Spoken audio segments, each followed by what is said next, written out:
আল্লাহর কাছ থেকে তিনটা সম্পদ চেয়ে নিবেন। বলেন কয়টা? বলেন আজকে থেকে আমরা আল্লাহর কাছে কয়টা সম্পদ চাবো? এক নাম্বার 20 তালা বাড়ি। এই সম্পদ না এটা? আরে কি বলেন, সম্পদ না?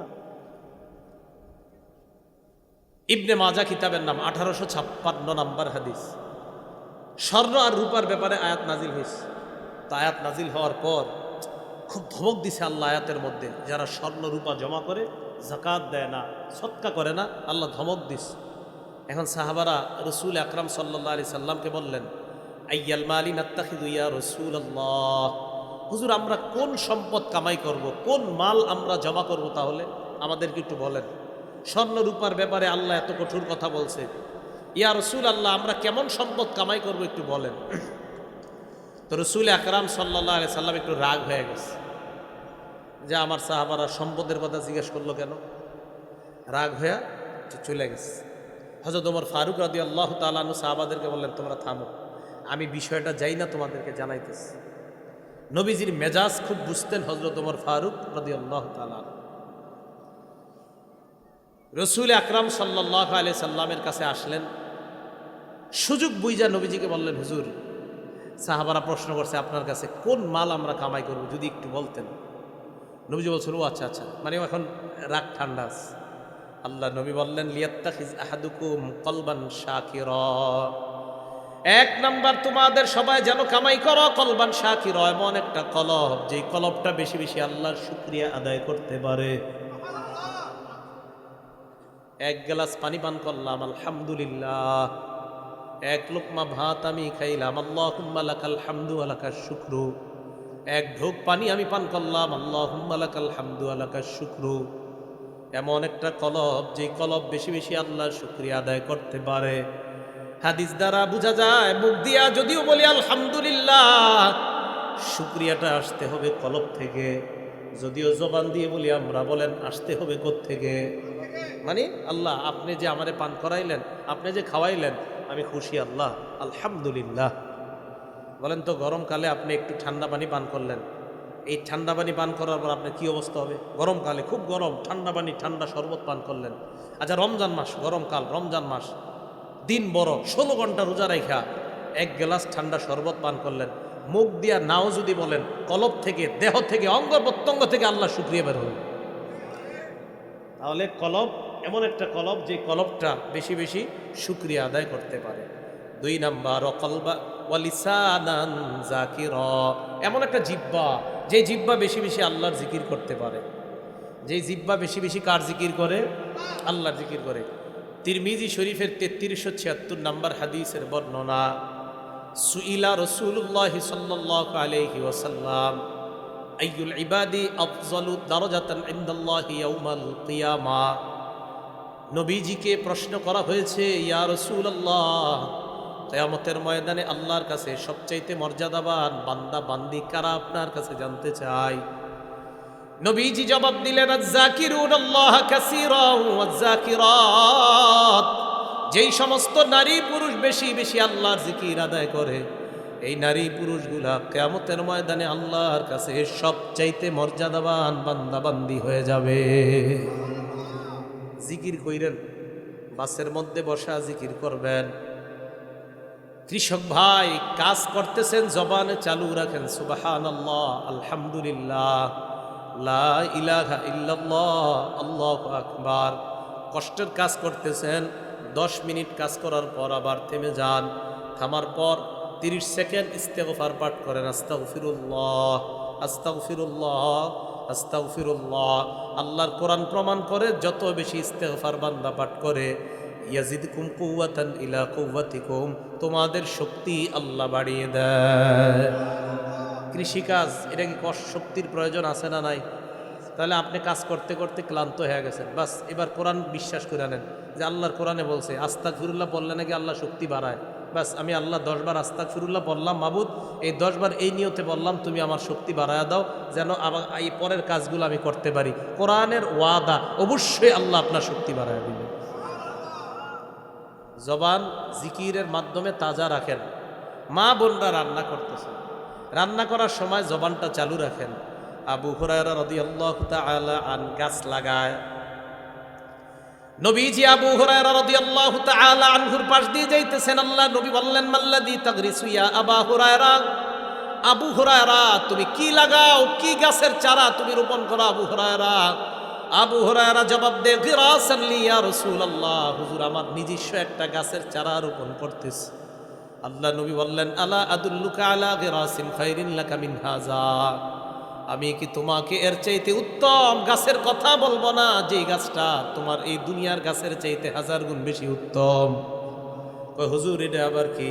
আল্লাহ নবী কয়, আবু হুরায়রা তুমি বলো। বলেন আপনারা সুবহানাল্লাহ, আলহামদুলিল্লাহ, লা ইলাহা ইল্লাল্লাহ,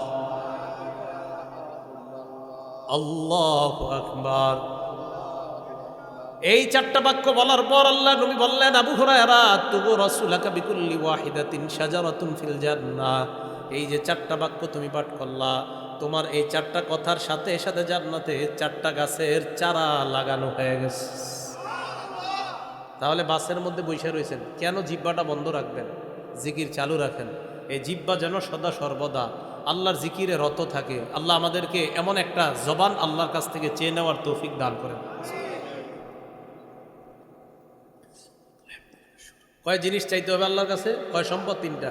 1 নাম্বার শুকুর গুজারি কলব, 2 নাম্বার জিকিরকারী লিসান জিহ্বা। মুসলিম শরীফের 2676 নাম্বার হাদিসের বর্ণনা। আমাদের মাদ্রাসার পাঠ্যপুস্তক অনুসারে মোট হাদিসের সংখ্যা হবে 3033টা। এই হাদিসের মধ্যে আসছে, আন আবি হুরায়রা রাদিয়াল্লাহু তাআলা আনহু قال বাইনামা রাসূলুল্লাহ সাল্লাল্লাহু আলাইহি ওয়াসাল্লাম ফি তরিকিহি ইলা মক্কা। আবু হুরায়রা রাদিয়াল্লাহু তাআলা আনহুর বর্ণনা, আল্লাহ নবী মক্কার পথ ধরে মক্কার দিকে চলতে লাগলেন, মক্কার দিকে রওনা করলেন। ফামাররা আলা জাবালিন ইউকালু লাহু জুমদান, একটা পাহাড়ের পাশ দিয়ে আল্লাহ নবী অতিক্রম করলেন, এই পাহাড়টার নাম হলো জুমদান। নবীজি বললেন, হাদা জুমদান, এটা হলো জুমদান নামক পাহাড়। এরপর আল্লাহ নবী বললেন, সাবাকাল মুফাররিদুনা, সাবাকাল মুফাররিদুন, মুফাররিদুন যারা তারা অগ্রগামী হয়ে গিয়েছে, মুফাররিদুনরা অগ্রগামী হয়ে গিয়েছে। বলেন আমার সাথে, মুফাররিদুন। সবাই বলেন তো।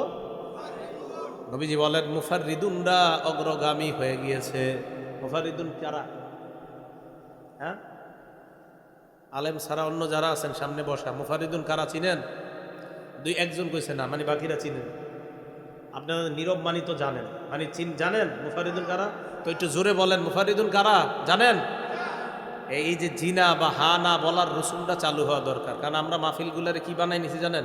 হুজুর আপনি লম্বা একটা ঘটনা করবেন, আমি চুপচাপ কাঁথা মুড়ি দিয়ে শুনবো। এটা সত্যি মিথ্যা যাই হোক কোনো ব্যাপার না, আপনি খালি কইতেই থাকবেন। বুঝেন নাই? এই যুগ শেষ, এই যুগের কথা ভুলা যান। মুফাররিদুন কারা আপনারা জানেন না? আরে সাহাবারাও তো জানে না, তা আপনারা কেমনে জানেন? সাহাবারা প্রশ্ন করলেন, মাল মুফাররিদুন ইয়া রাসূলুল্লাহ, মুফাররিদুন আবার কি জিনিস? আমরা বুঝি নাই, মুফাররিদুন আমাদেরকে বুঝায় দেন। তাহলে আপনাদের কাছে এবার জানতে চাই, আপনারা মুফাররিদুন বুঝছেননি তো এটা কইতে সমস্যা কি? সাহাবারাও বুঝে নাই, আরে আমি পড়ার আগে আমিও তো বুঝি নাই। সাহাবারা প্রশ্ন করলেন, মুফাররিদুন আবার কি জিনিস? আল্লাহ নবী জবাব দিলেন, আয-যাকিরুনাল্লাহ কাসীরান ওয়াজ-যাকিরাত, যে নারী পুরুষ বেশি বেশি আল্লাহর জিকির করে তারাই হলো মুফাররিদুন। কিয়ামতের ময়দানে তারা আগে আগে আল্লাহর জান্নাতের মেহমান হয়ে যাবে। জিকিরকারী নারী পুরুষ তারা মুফাররিদুন। এবার আমার সাথে বলেন, মুফরিদুন। আগেরটা কি শিখলাম?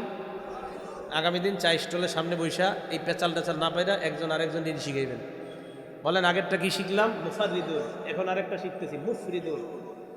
মুফরিদুন কারে বলে জানেননি? হালকা পাতলা মানুষ যারা। কারা কারা হালকা পাতলা আছেন এই জায়গায়? গোস্ত কম শরীরে কারা? দেখি একটু।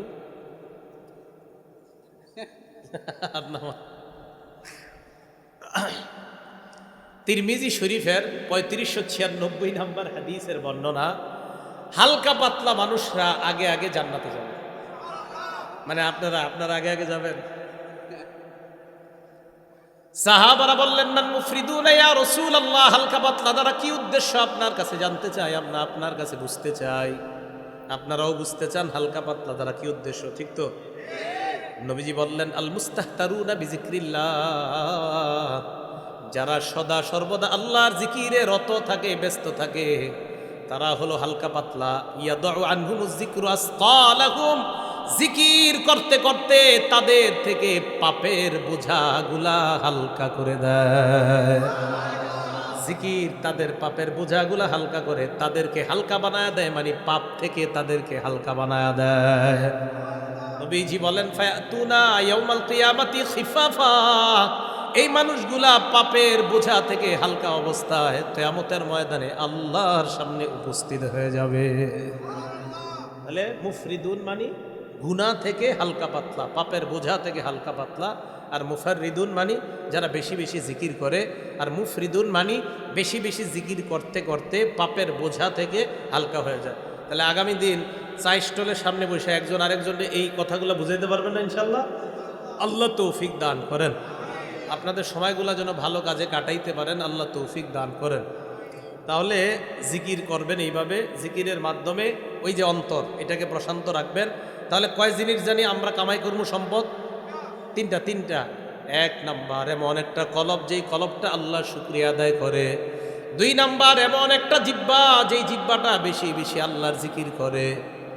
আবু দাউদ শরীফের 3667 নম্বর হাদিসের বর্ণনা, 3667, 3667।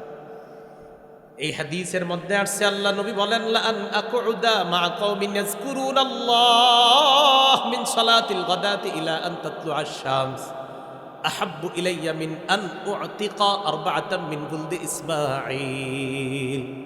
নবীজি বলেন ফজরের নামাজের পর থেকে সূর্য ওঠার আগ পর্যন্ত জিকিরকারী মজলিসের সাথে বসে থাকাটা ইসমাইল বংশের 4টা গোলাম আজাদ করার চাইতেও আমার কাছে বেশি প্রিয়। ওয়ালা আন আকুদা মা কওমিন ইয়াজকুরুনাল্লাহ মিন সালাতিল আসরি ইলা আন তাগরুবাশ শামস আহাব্বু ইলাইয়া মিন আন উতিকা আরবাআ। আসরের নামাজের পর থেকে মাগরিব পর্যন্ত জিকিরকারী মজলিসের সাথে বসে থাকা ইসমাইলি বংশের 4টা গোলাম আজাদ করার চাইতে আমি নবীর কাছে বেশি প্রিয় হয়ে যায়। তাহলে 3টা সম্পদের মধ্যে 2 নাম্বারটা হলো জিকিরকারী জিহ্বা। এমন একটা জিহ্বা, যেই জিহ্বা বেশি বেশি আল্লাহর নাম স্মরণ করতে পারে, আল্লাহর জিকির আদায় করতে পারে। এই জন্য জিকির আদায় যারা যত বেশি করবেন, এলাকার মধ্যে মনে রাখবেন, যত বেশি জিকির করবেন তত বেশি আপনার অন্তর প্রশান্ত হবে।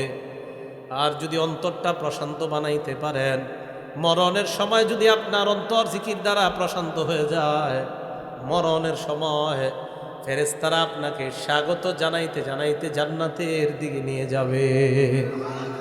সূরা ফজরের 27 নম্বর আয়াত থেকে 30 নম্বর আয়াত আল্লাহ বলেন ইয়া আইয়াতুহান নাফসুল মুতমাইন্নাহ, হে প্রশান্ত হৃদয়ের অধিকারী বান্দা, ইরজিই ইলা রাব্বিকি রাদিয়াতাম মারদিয়া, তুমি তোমার রবের দিকে রওনা করো, প্রত্যাবর্তন করো।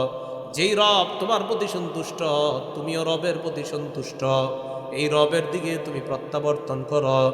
সাঈদ ইবনে জুবাইর রাদিয়াল্লাহু তাআলা আনহুর বর্ণনা, করাতু ইনদান নবী সাল্লাল্লাহু আলাইহি ওয়াসাল্লাম, আল্লাহ নবীর সামনে আমি সূরা ফজরের এই শেষ আয়াতগুলা তেলাওয়াত করলাম।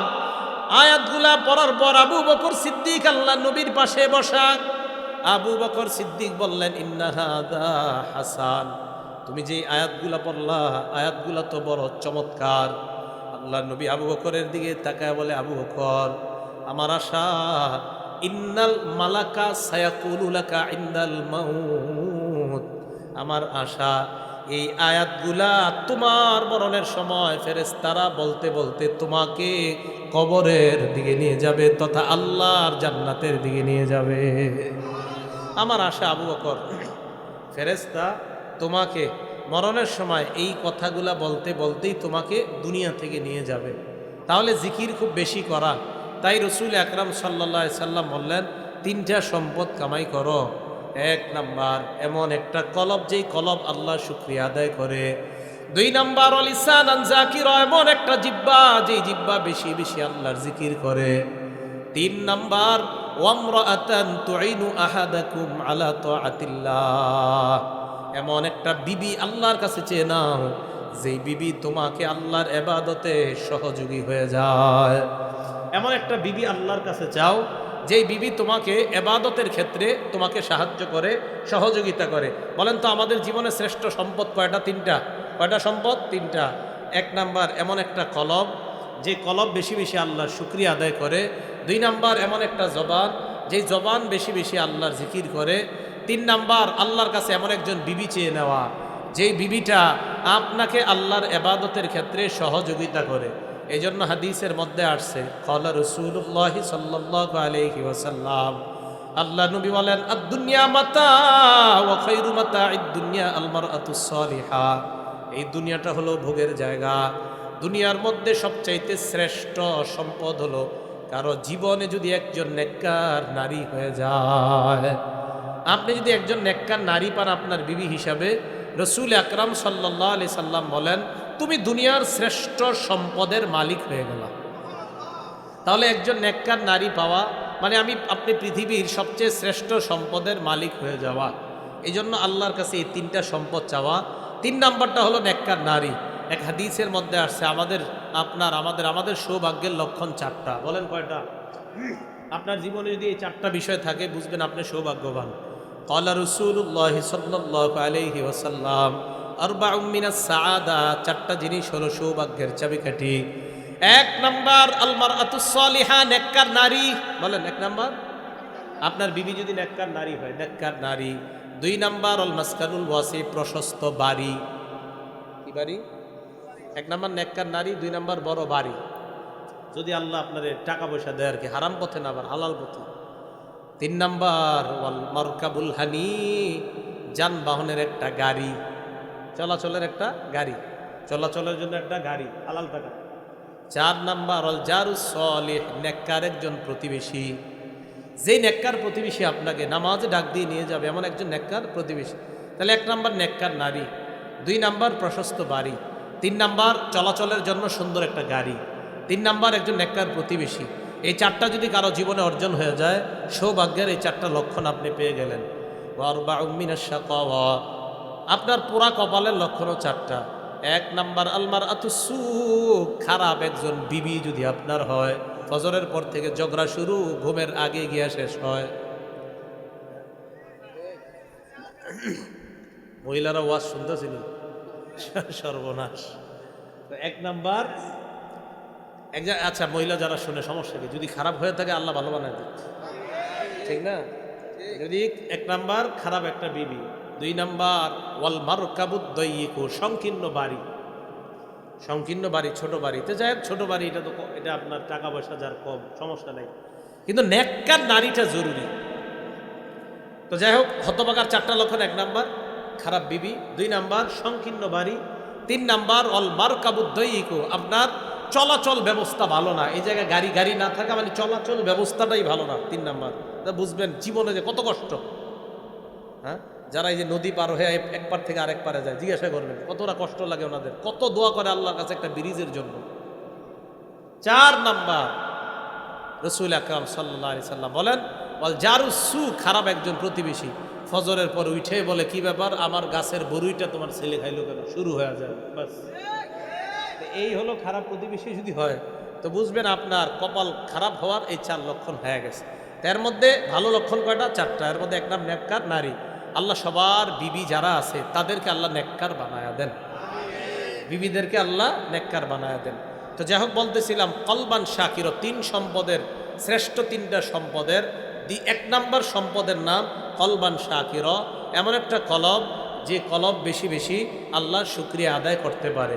মুসলিম শরীফের 2564 নাম্বার হাদিসের বর্ণনা, ক্বালা রাসূলুল্লাহি সাল্লাল্লাহু আলাইহি ওয়াসাল্লাম, আল্লাহ নবী বলেন, ইন্নাল্লাহা লা ইয়ানজুরু ইলা সুওয়ারিকুম, আরেক বর্ণনা, ইন্নাল্লাহা লা ইয়ানজুরু ইলা আজসাদিকুম ওয়ালা ইলা সুওয়ারিকুম, আল্লাহ তোমাদের দেহের দিকে তাকান না, তোমাদের বাহ্যিক আকৃতির দিকে তাকান না, ওয়ালাকি ইয়ানজুরু ইলা কুলুবিকুম, আল্লাহ তোমাদের কলবের দিকে তাকায়, তোমাদের অন্তরের দিকে তাকায়।